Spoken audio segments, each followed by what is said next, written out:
많은 사람들은 내가 돈을 버는 것이 아주 중요한 것이 아닌가, 가치관을 이렇게 얘기를 한 사람이 있는데, 왜 하나님께서 우리의 가정에 자녀를 주시고 우리에게 아들을 주시고 딸을 주시고 손자를 주셨나? 어머니 그리고 아버지로서의 가장 큰 사명이 무엇인가? 돈보다 재물보다 더욱더 귀중한 것이 바로 이 내게 주신 이 자녀들을 잘 양육한 것이다. 그런데 오늘날 우리 대한민국은 어떻습니까? 부여도 마찬가지. 6, 7년 전부터 모든 어머님들이, 주부들이 다 나가서 돈을 벌게 돼요.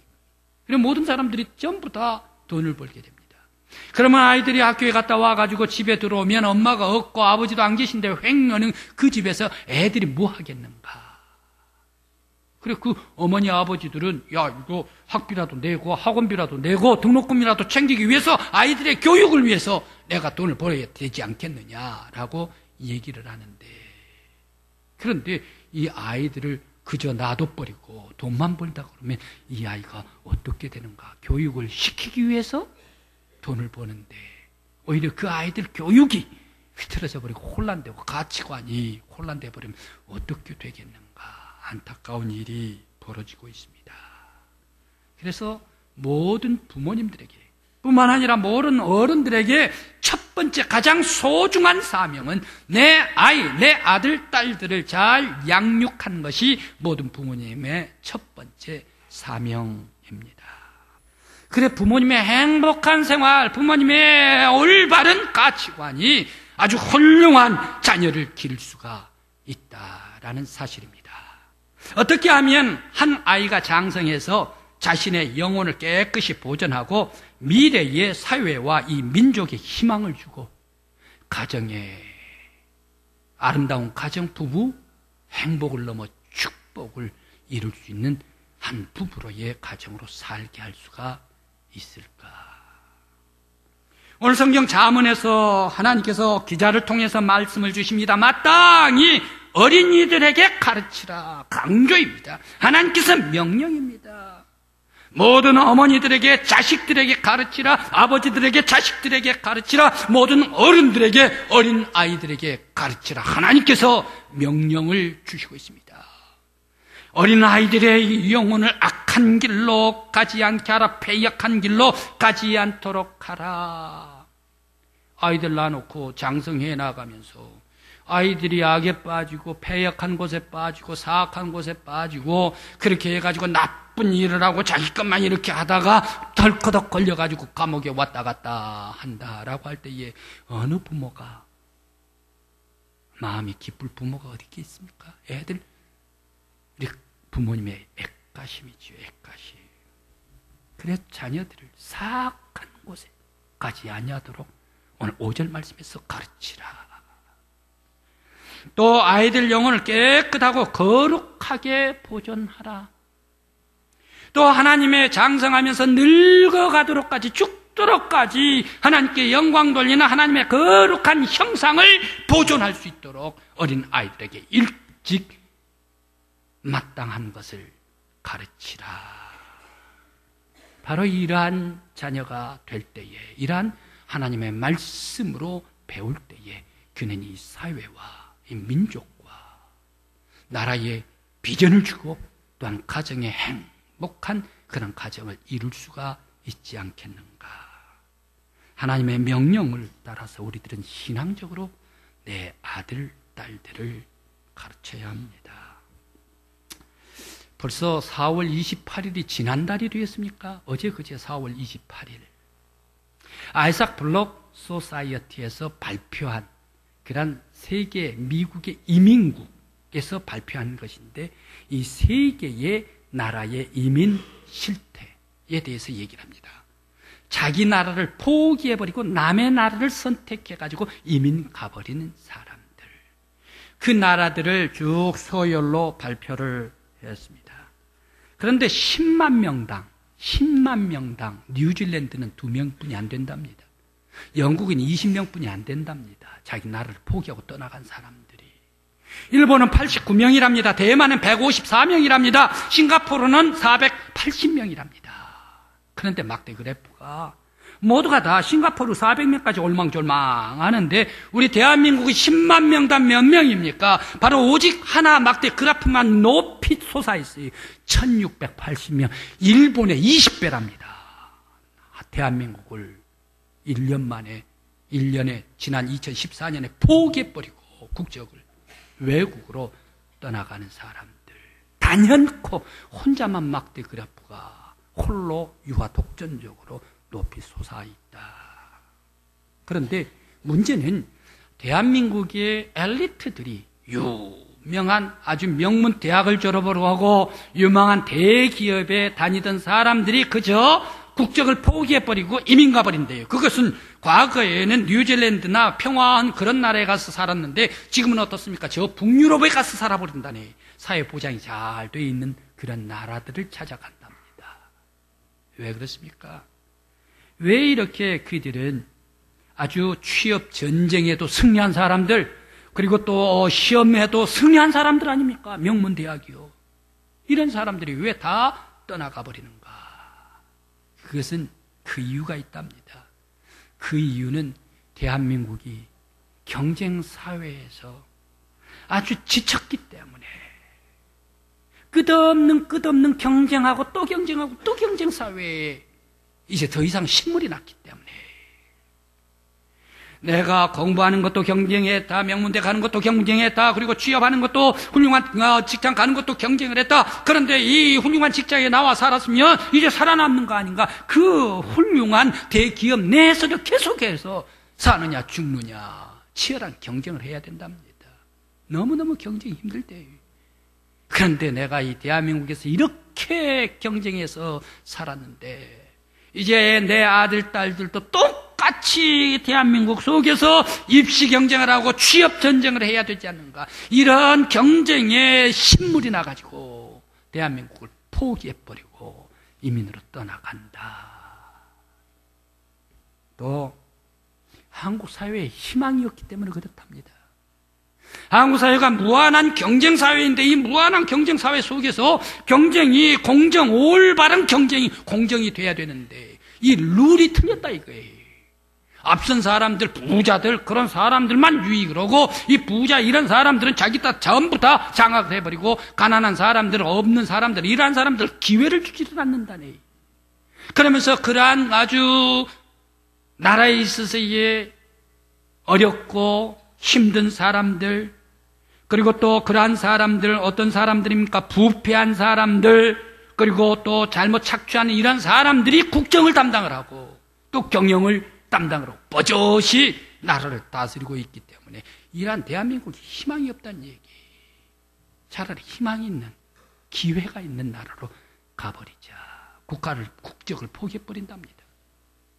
그리고 국가에 대한 믿음이 없기 때문에 엄청난 국가의 재난이 올 때 그 재난을 나라에서 뜨겁게 가슴 안아가지고 함께 울어주고 해야 되는데 지난해 세월호 말입니다.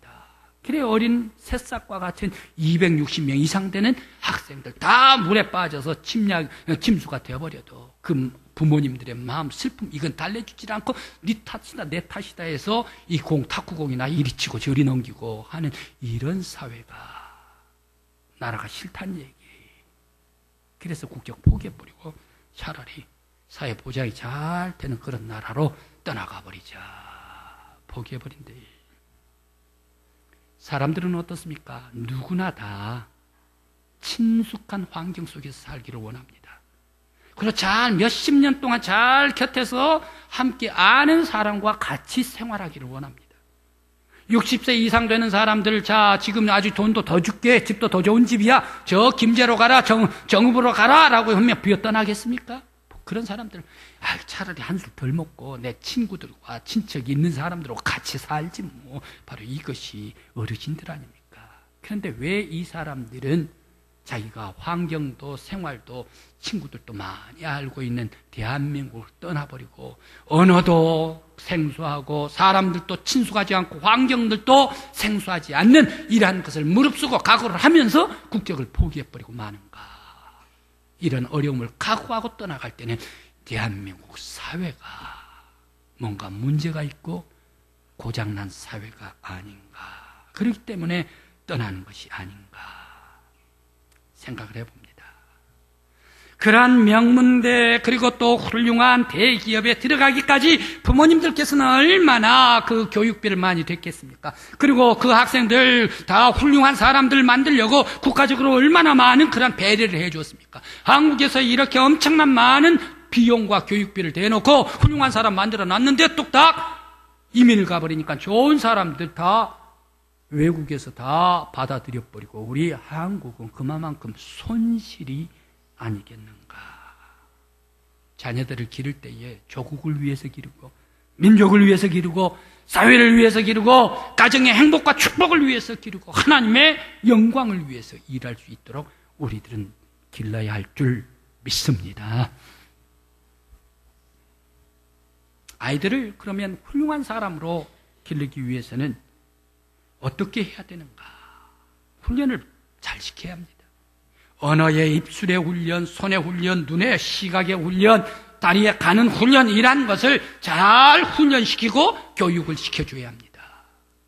그러면 이 훈련, 손 그리고 발, 입 이런 모든 훈련은 어디에서 나옵니까? 바로 이 뇌를 잘 훈련시켜줘야 합니다.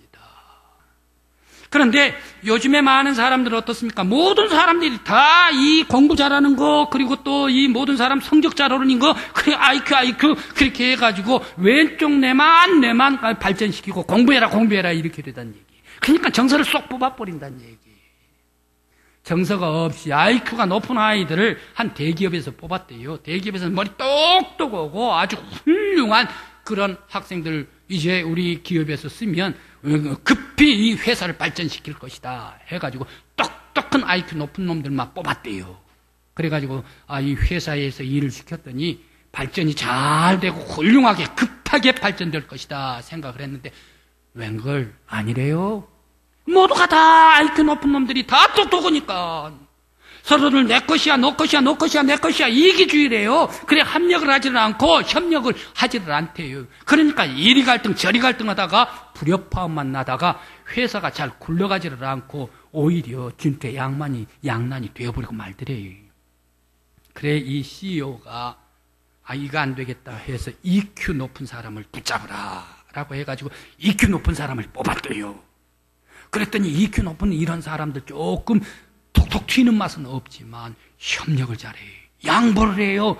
배려를 할 줄을 알아요. 함께 합력을 해요. 함께 의논을 해요. 그러다 보니까 회사가 잘 굴러가요. 서로 협력하다가 보니까 너도 나도 함께 자기 회사를 맞물려가지고 희생하고 봉사하니까 회사가 잘 돼요. 오히려 IQ 높은 사람들보다 훨씬 더 빨리 회사가 발전하고 성장하고 화음이 잘 되더라라는 얘기입니다.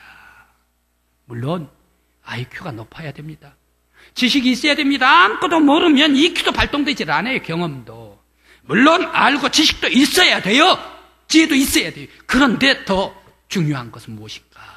바로 이 정서, 감성이 아주 순화된 사람이 이 사회와 이 세상에 빛이 되고 훌륭한 사람이 되더라.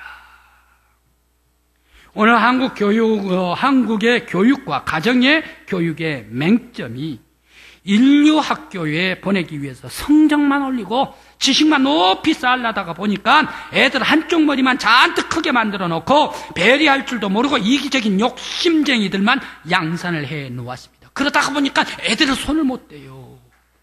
어머님도 자기 애들 손을 못 대요. 아버님도 손을 못 대요. 그런다고 학교에 가가지고 교사들도 손을 대는가? 교사들도 손을 못 대요. 왜? 이미 그런 아이들을 만들어 놓았기 때문에. 바로 부모님도 교사도 손을 못 대는 이런 욕쟁이 애들만, 욕심쟁이 애들만, 이기적인 애들만 양산해서 이런 아이들이 이제 미래에 이 나라 이 땅을 담당을 하게 될 때에 그러한 아이들이 나아가서 이 사회를 어떻게 끌까요? 그러한 사람들에게 따뜻한 사회, 희망찬 사회, 소망 있는 사회, 헌신적인 사회, 위대한 사회를 우리가 기대할 수 있을까요? 오히려 그러한 아이들이 싸우진 않나, 또 다른 사람 해코질 않나, 파괴하진 않나, 지구를 부수는 사람들이 나오지 않을까 힘이 염려스럽습니다. 올바른 것을 뇌에다가 훈련시키고 우리의 자녀들에게 가르쳐야 합니다. 이러한 자녀들, 욕쟁이들을 아름다운 사회, 건강한 나라, 꿈이 있는 이러한 국가, 행복한 가정을 만들기 위해서는 어린이들에게 꼭 가르쳐야 할 것이 있습니다. 바로 이 꼭 가르쳐야 할 것이 무엇입니까? 세상은 요동하고 세상이 내일 끝난다 하더라도 꼭 우리의 어린 자녀들에게 가르쳐야 할 것이 바로 예수 그리스도의 삶을 가르쳐야 한다. 예수의 삶은 가난한 사람, 힘들고 어려운 사람, 복받아 주고 따뜻하게 하고, 그러면서 온 사회가 하나님 나라를 이루기를 원하며 자신이 헌신하고 자신이 희생한 예수 그리스도의 삶, 이 삶을 어린 자녀들에게 가르치고 교육시킬 때에만이 바로 욕쟁이들이 올바른 이 사회, 국가, 미래에 있어서의 훌륭한 우리 아들, 딸들이 될 수가 있지 않는가. 바로 신앙교육을 꼭 가르쳐야 합니다. 예수님께서 어린이들을 어떻게 보셨을까요? 예수님께서 보시는 예수님의 어린이들에 대한 관이 무엇일까요? 마태복음 19장 14절에서 15절까지의 말씀을 주십니다. 예수님께서 아이들을 영접했대요. 그리고 안수했대요. 그러면서 영접하고 안수하고 그 자리에서 떠나가시더라. 어린 아이들을 말입니다. 예수님께서는 어린 아이들을 어떻게 보셨나? 주님께서는 어린 아이로 보셨나? 쓸데없는 아이로, 버릴 자녀들로 보셨나? 아니면 사람으로 보셨나? 아니면 인격으로 보셨나? 아니더란 얘기예요. 아니더란 얘기예요. 그러면 예수님은 어떻게 보았습니까? 어린 아이들을. 예수님께서는 어린 아이들을 천국의 주인으로 보시더란 얘기예요.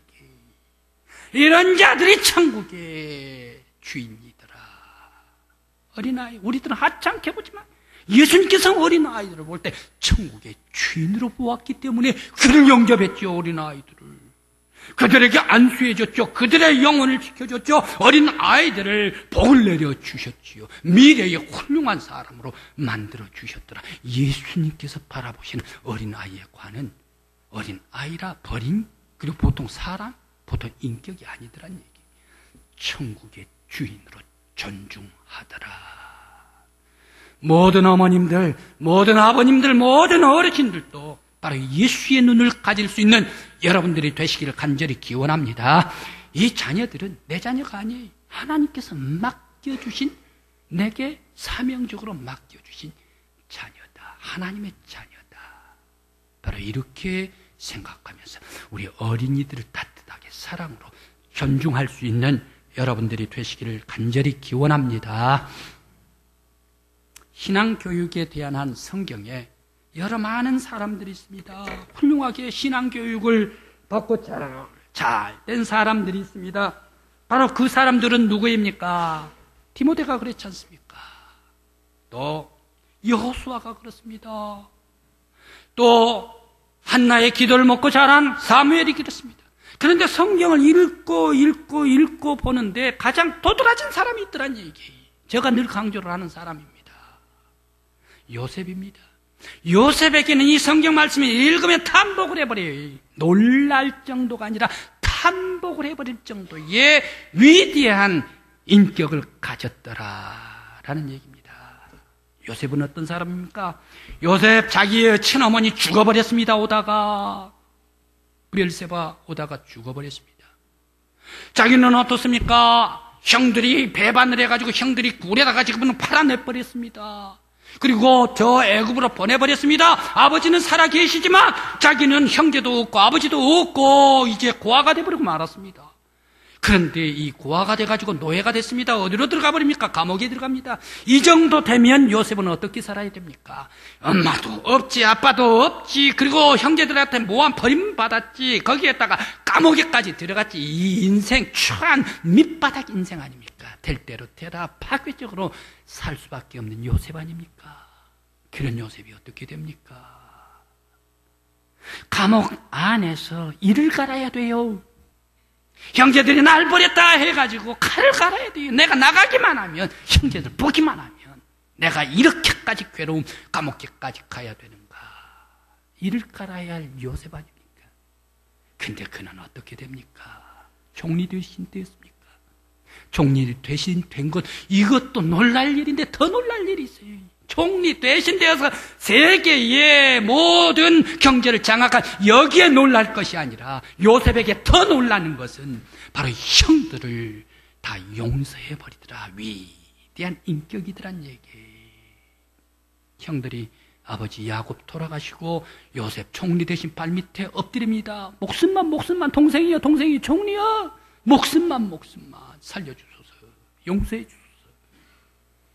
요셉이 얘기를 합니다. 형들이요, 내가 하나님을 대신하리까 이미 하나님께서 형들을 다 용서해버렸는데 내가 또 형들을 하나님 대신해서 용서해 주란 말입니까? 하나님께서 용서했으면 나는 자연히 다 깨끗이 형들 다 용서했지 않습니까? 형들이시여 염려하지 마소서.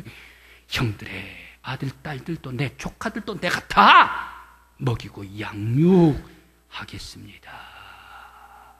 팔아먹어버린 형제들, 원수와 같은 형제들, 이를 갈게 그들 복수해버려야 할 형제들이지만 오히려 요셉은 용서한 사람이 되었더라. 왜 그렇습니까? 자기 임무를 했습니까? 그는 아버지 신앙교육, 그보다 더 할아버지의 이삭의 신앙교육. 할아버지 이삭이 요셉 어루만지면서 신앙교육합니다. 나는 이런 일이 있었다. 너 참 사랑스럽구나. 예쁘구나. 요셉 너무 사랑스럽고 예쁜 요셉이구나. 그런데 말이다, 할배 얘기 하나 들어볼래? 모리아산이 있다. 제단 쌓았다. 칼로 나를 아버지가 죽이려고 칼로 내리쳤을 때에 하나님께서 내 발목을 잡아서 스톱! 그러면서 그 하나님이 나의 생명을 지켜주고 대신 양을 제사를 드려주었어. 그래 내가 살았잖니. 이렇게 훌륭하고 위대하게 살 수 있는 것은 내가 공고 속에서도 어려움 속에 죽임 속에서도 살 수 있었던 것, 하나님께서 나를 구해주셨고 하나님께서 나를 지켜주셨기 때문이야. 요셉, 너 외로울 때가 있을 거야. 홀로 될 때가 있을 거야. 고통스러울 때가 있을 거야. 괴로울 때가 있을 거야. 억울할 때가 있을 거야. 이 할배, 하나님께서 지켜주셨듯이 하나님만 의지하면 네 고통, 외로움, 홀로됨, 억울함 다 하나님께서 너를 지켜주실 거야. 하나님만 의지하라. 신앙교육이 요셉의 머리 위에 떨어졌기 때문에 그는 고아가 됐었더라도 감옥에 있었더라도 오직 하나님만 바라보았더라. 성도 여러분, 여러분들의 아이들, 여러분 나의 딸, 나의 아들, 나의 손자들이 요셉과 같이 하나님만 바라보는 믿음의 아름다운 자녀들 되시기를 간절히 기원합니다. 바로 이 신앙교육에 있다. 바로 하나님 말씀을 먹이면서 살 때에 이 사회 속에서, 그리고 또 이 나라와 이 민족 속에서 하나님께서 사용하여 주시는 귀한 아들, 딸들이 되시기를 바라고, 또 그들이 장성해서 결혼하면 아내를 위하고 남편을 위하고 서로 간에 위해주는 행복한 가정, 행복을 넘어서 축복에 다다를 수 있는 가정이 어디에서 나오는가? 바로 예수 그리스도의 사랑 속에 있다. 여러분의 아들, 딸들이 하나님께 영광 돌리는 위대한 삶을 개척할 수 있는 하나님의 자녀들 되시기를 간절한 마음으로 기원합니다.